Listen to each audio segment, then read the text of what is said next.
Que la gracia de Dios, que su llamado nos permita responder para ser instrumentos en sus manos. Amén. Ustedes saben que nosotros tenemos una actividad que se llama Eje, ¿ya? Y después de la actividad, porque no voy a contar nada de lo que sucede ahí, ¿no es cierto? No por nada malo, sino porque queremos que lo vivan bien, ¿no? Pero ahí, después de eso, yo le pregunto a los chicos, a través de unas preguntas escritas, qué es lo que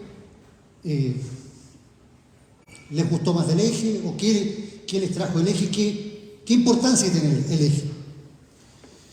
Y a mí me encanta cuando de repente suceden o leo frases como la siguiente: me volví a encontrar con Dios.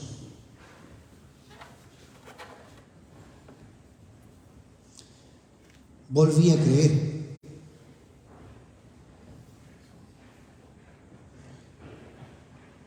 Volví a tener fe.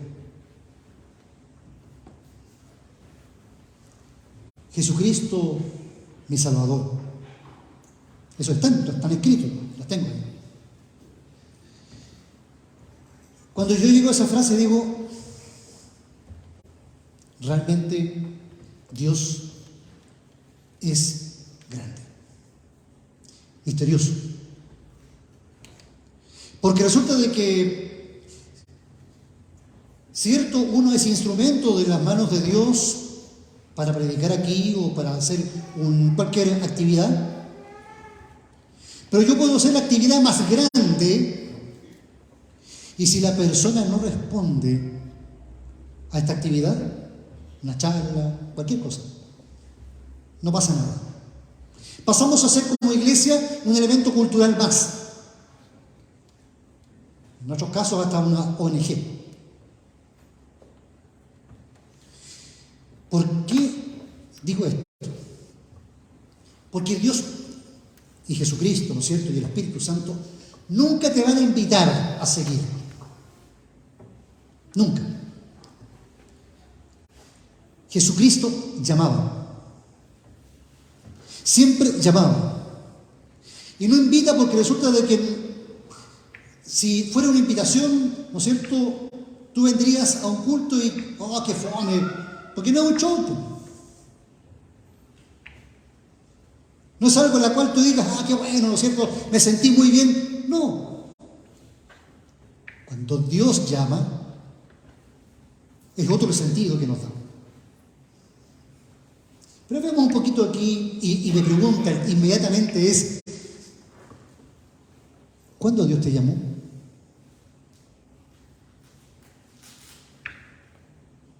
¿Te llamó? ¿Cómo sentiste ese llamado? ¿Cómo lo viste? ¿Cómo lo viviste? ¿Qué dijiste frente a ese llamado? De eso tiene que ver el texto de hoy día.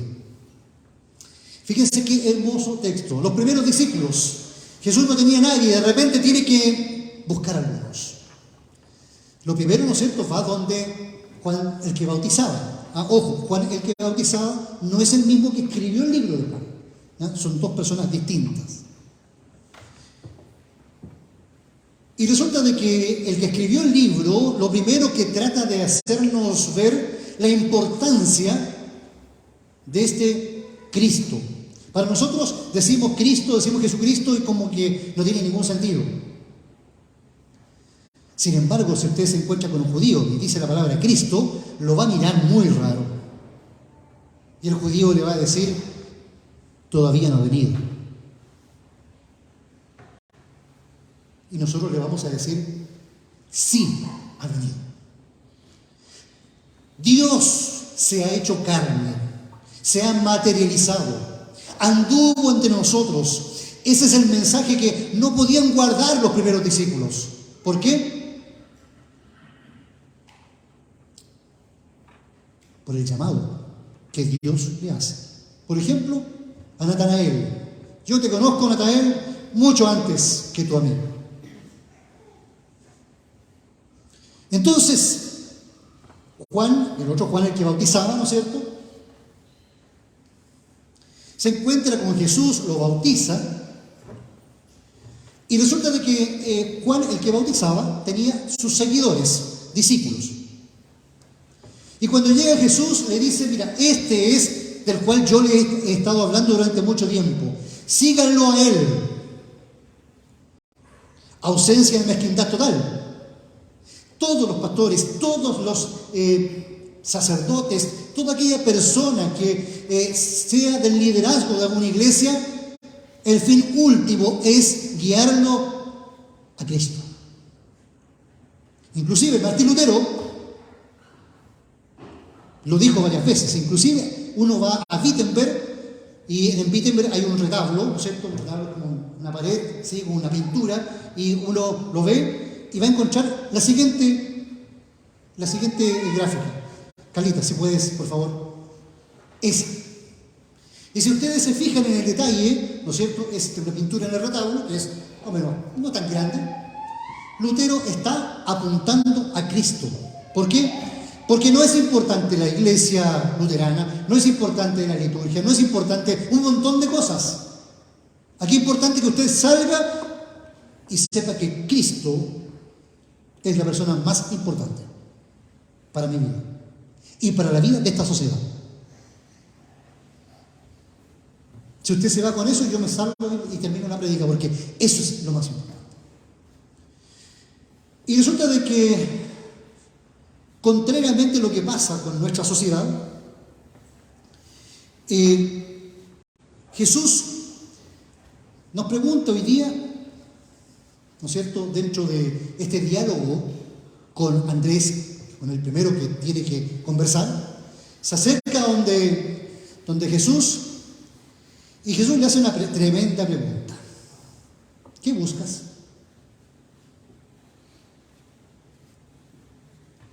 Hay que reconocer de que todos buscamos algo en la vida. Todos nos movemos por algo. Queremos un beneficio, buscamos inclusive en Dios una bendición, y eso está muy bien. No estoy diciendo que sea malo, pero pareciera ser que el todo del ser humano es yo.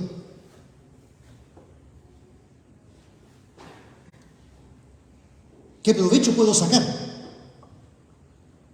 De hecho, ¿no es cierto?, esta semana vimos cómo las llamadas fundaciones, algo que era para servicio, simplemente terminaban beneficiando a ellos.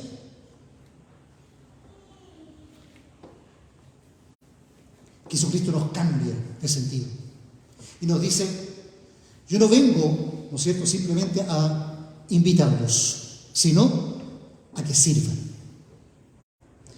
Y cambia la cosa. Porque si uno se da cuenta, cuando sirve, uno le encuentra sentido a la vida. La vida es más plena. De hecho, se habla del amor, ¿no es cierto? Se canta el amor. ¿Por qué? Porque falta amor en nuestra sociedad.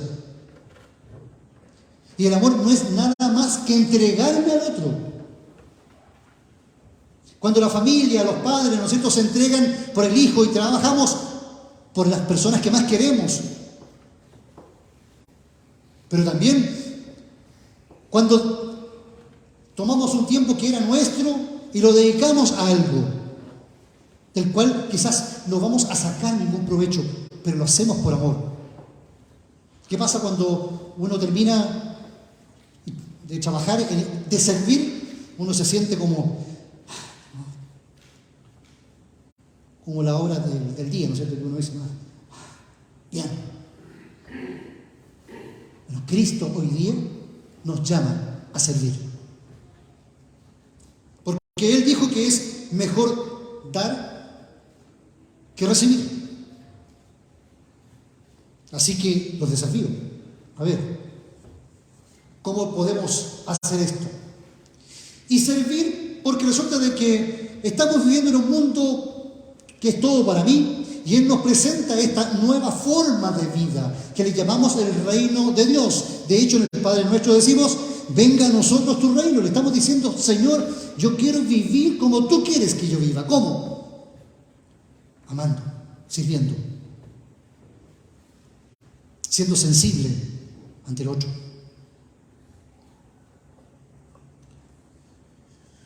Pero yo les decía que este texto tiene que ver con el llamado. ¿Cómo Dios te ha llamado? ¿Te ha llamado en el silencio quizás?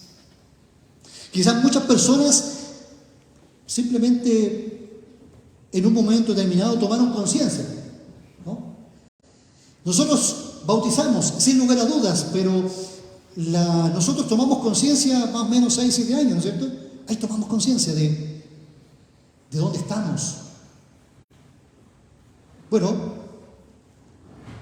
el encuentro con Dios puede ser desde el momento en que es bautizado, pero también puede ser en el momento de la confirmación, porque la confirmación es donde oficialmente nosotros decimos, sí, creo.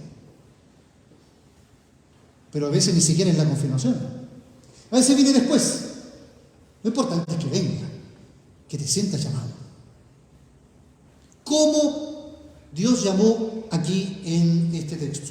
A través de 4 ejemplos. El primero, Andrés.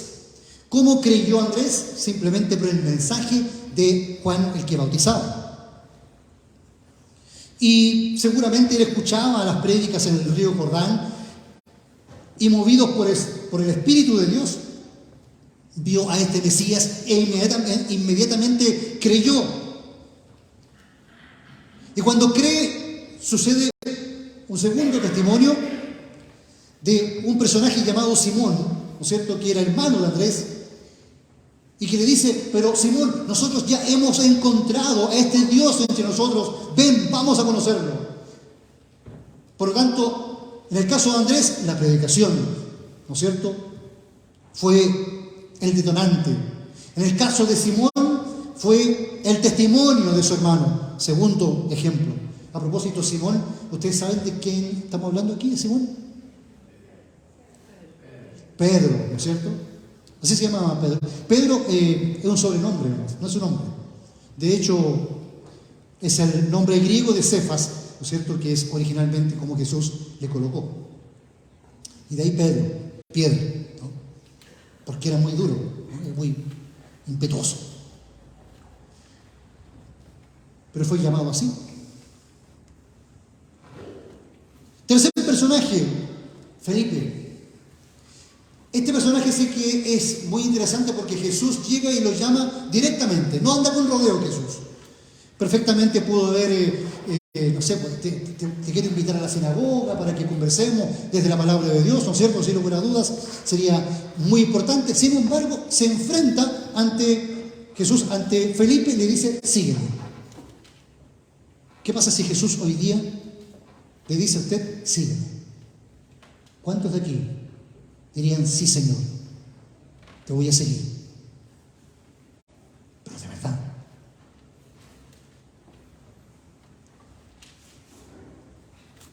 Inclusive dejaban sus trabajos. Jesucristo iba donde personas que estaban trabajando. Andrés y Pedro, dice en un texto paralelo, estaban trabajando.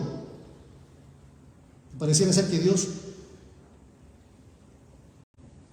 busca a los que están más ocupados. ¿Y qué es lo que pasa? Uno dice, no, yo me voy a acercar a Dios cuando me jubile. ¿Han escuchado eso? No, yo me voy a acercar a la iglesia cuando tenga tiempo. Ya, o sea, ya, ¿cuándo tenemos tiempo? Uno tiene que hacerse tiempo, ¿no? Uno, en nuestra vida occidental tenemos las manos llenas y tenemos que desocupar de cosas que no nos sirven para poder tener a Cristo. Necesitamos hacer una elección. En cuarto lugar, Natanael. Este personaje, la verdad es que Dios lo llama desde la sorpresa. ¿Le ha sorprendido Dios alguna vez? No le digo, ¿no es cierto?, no le pregunto si se ha encontrado con un ángel, ¿no? Probable que no sea así. Pero quizás con una oración que Dios le respondió. Y uno dice, wow, ¿de verdad Dios me responde? Natanael se creía, como uno dice aquí en Chile, pillo, ¿ah? Este Jesús, este hombre, ¿de dónde viene? De Nazaret. Nazaret, un pueblito así, pero minúsculo. ¿Algo bueno va a salir de eso? No, ayer se les decía a los hermanos de la Unión, no estaba en la Unión, ¿no? ¿Algo bueno va a salir de la Unión? No, no es por menester, yo soy de la Unión, ¿no?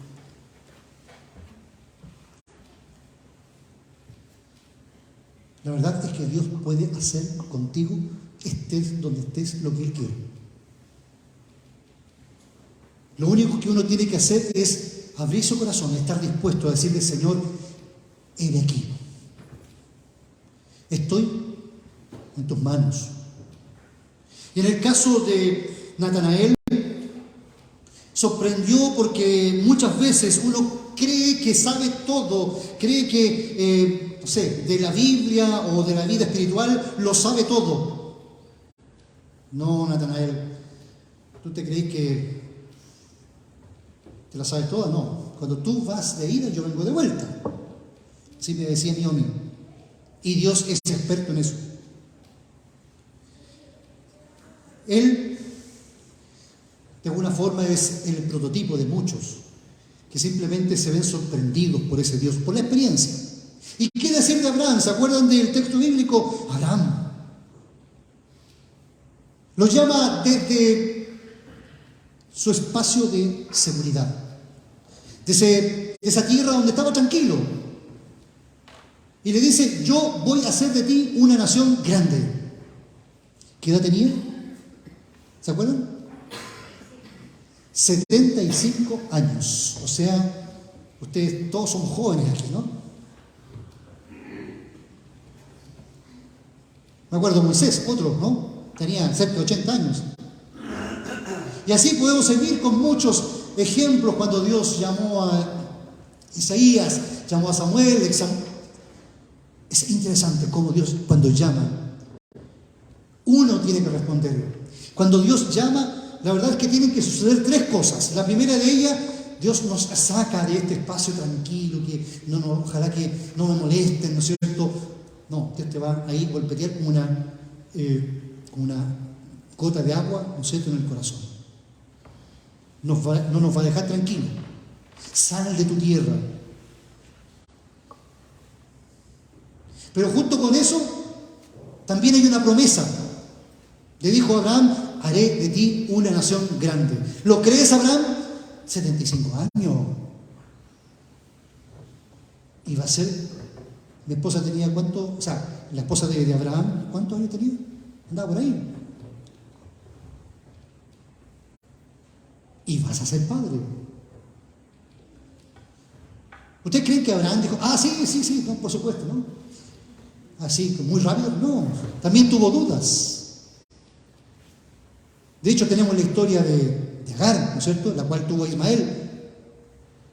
Dijo: aquí esta es la promesa de Dios. Y pareciera ser que por aquí va Dios en nuestra vida, ¿no? Dios nos dice algo, bueno, eso va a suceder. La edad que tuvo Sara a Isaac fue muy alta, porque Dios, cuando quiere hacer las cosas, la va a hacer igual. Y de ahí nace una nación completa. Y después, tercer lugar, hay una acción que la persona lo hace. Abraham no se quedó simplemente en Ur, sino que salió hacia Harán.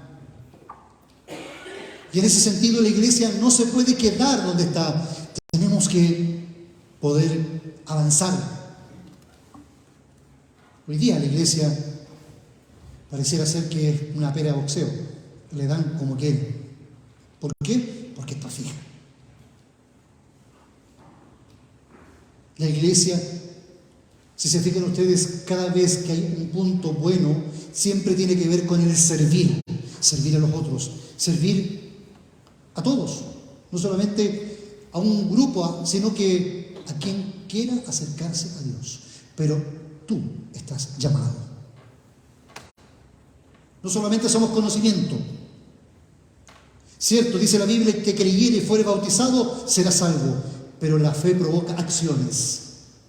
Y hoy día Dios nos llama a ser un pueblo que avance en la vida, para que así su reino se establezca entre nosotros y podamos alegrarnos de los frutos que Dios empieza a dar en nuestro corazón. Que Dios nos guarde hoy y siempre. Amén. Precisamente quiero que escuchemos una canción, si alguien la sabe. Vamos a escuchar una estrofa.